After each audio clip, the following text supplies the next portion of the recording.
Salut, j'espère que vous allez bien. Aujourd'hui on se retrouve pour une nouvelle vidéo et un nouvel objet.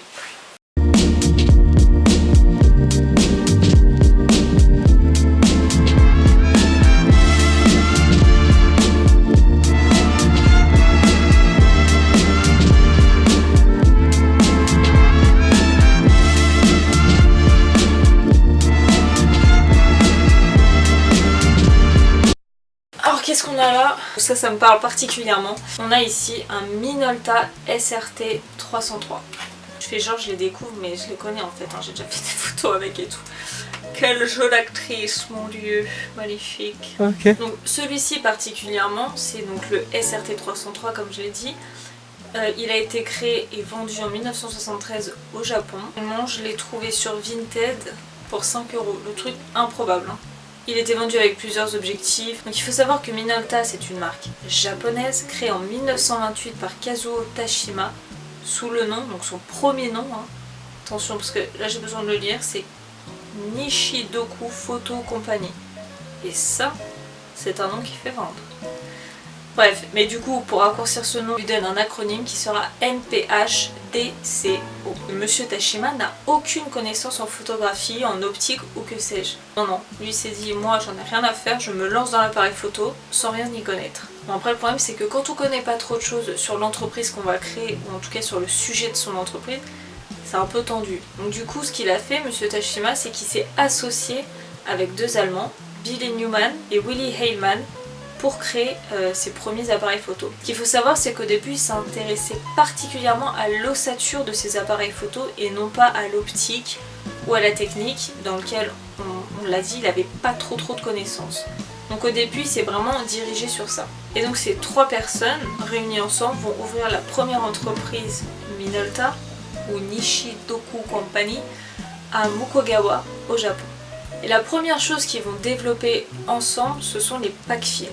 C'est-à-dire que sur les anciens appareils photo, il y avait au dos une sorte de petit réceptacle avec plein de feuilles de pellicule, de papier photo, où à chaque fois qu'on prenait une photo, qu'on déclenchait le déclencheur, merci, et bien c'est-à-dire que la photo qui était rentrée en contact avec la lumière passait par derrière, ce qui laissait la place à une autre photo. C'est la première chose qu'il a mis en place au sein de son entreprise. 3 ans plus tard, en 1931, l'entreprise change de nom et il était temps. Ça devient Molta, qui est un acronyme de mots japonais et allemands pour faire référence un petit peu au créateur de cette entreprise. Et c'est véritablement l'année suivante, 1932, que Minolta devient Minolta.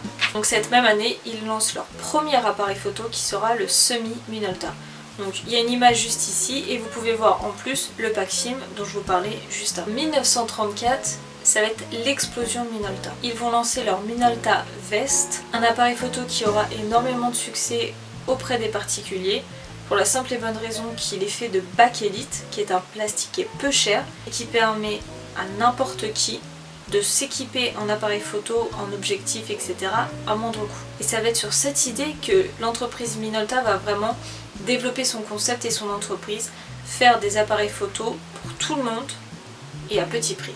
On va faire un bond dans le temps de 30 ans. En 1966, où Minolta va sortir son plus gros succès de toute l'histoire de son entreprise, qui est le SRT 101, qui est un ancêtre de cet appareil photo qui va être utilisé par un nombre incroyable de photographes et qui est toujours encore très reconnu pour sa très bonne qualité. Et pourquoi cet appareil photo a eu énormément de succès?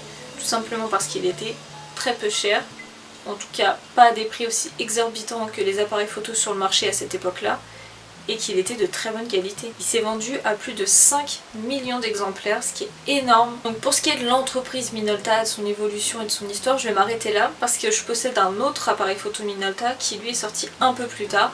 Et donc si ça vous intéresse que je parle aussi de ce Minolta là et donc du futur de l'entreprise, n'hésitez pas à me le dire en commentaire. Maintenant on va s'attarder un peu plus sur les spécificités du SRT 303. Donc, le SRT 303 se présente comme ça et on va analyser tous les éléments qu'on peut retrouver sur cet appareil photo. Donc déjà ce qu'on peut voir là, c'est le nom de l'entreprise, Minolta Camera Co LD. C'est ce qui correspond en fait à l'année 1962 où Minolta devient vraiment une entreprise. Il en existait deux, le A et le B. Moi je possède le A. Les différences sont minimes entre ces deux modèles. Sauf que le B ne possède pas de relevage manuel du miroir. Ensuite, les nouveautés qui vont être très apprécié, c'est que dans le viseur, quand vous mettez votre œil là comme ça, vous avez toutes les informations relatives à la prise de vue. Que ce soit les ISO, ou ce qu'on appelait avant les ASA, c'est très moche. Vous avez l'exposition, la netteté, le nombre de photos qui vous restent sur votre pellicule. Vous avez également ici une place pour mettre un flash, donc une nouvelle technique aussi héritée du SRT 101, c'est le CLC, qui est une mesure de la lumière qui permet d'éviter la sous-exposition. La sous-exposition, pour ceux qui ne savent pas, c'est quand votre photo n'a pas été assez imprégnée par la lumière. Ce qu'il faut savoir aussi, c'est qu'à l'époque, quand le SRT 303 était vendu, il était systématiquement vendu avec un 50 mm. Là je l'ai pas, là c'est un 24, et donc un 50 mm. Aujourd'hui c'est toujours très utilisé, notamment pour ceux qui font des portraits, car ça permet une ouverture qui est plus grande et donc en dehors de champ quasi inexistante, et qui permet de faire un flou derrière la personne, ça donne des photos tout simplement magnifiques. Pour le 50 mm notamment, il ouvre à 1.7, ce qui pour faire des portraits est incroyable. Ça fait vraiment des photos et un bokeh, donc c'est le flou derrière la personne, qui sont magnifiques. Un 50 mm c'est ce qu'on appelle une focale fixe, c'est-à-dire qu'il n'y a pas de zoom. On ne peut pas zoomer d'un point à un autre.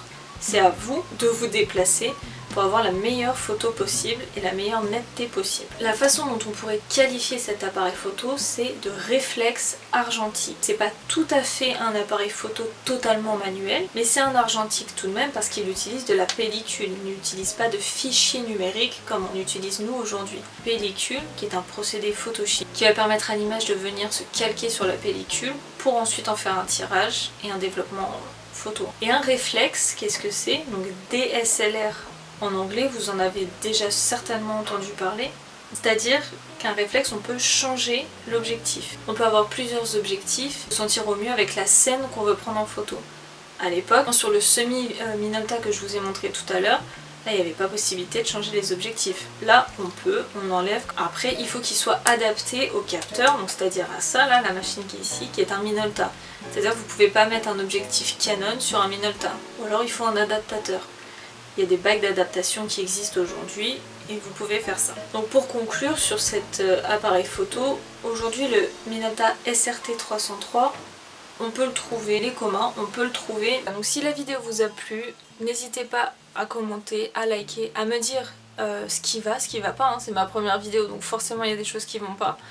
À me dire quels objets vous aimeriez voir dans ces vidéos, si vous avez des idées. Vous avez toutes mes informations en barre d'infos, notamment mon Instagram. J'ai pas plus de réseaux sociaux que ça pour l'instant, mais mon Instagram qui n'a rien à voir avec ma chaîne YouTube, mais si vous voulez aller voir, je fais des photos. On se revoit la semaine prochaine pour une nouvelle vidéo. N'hésitez pas à en parler autour de vous, et puis je vous dis salut.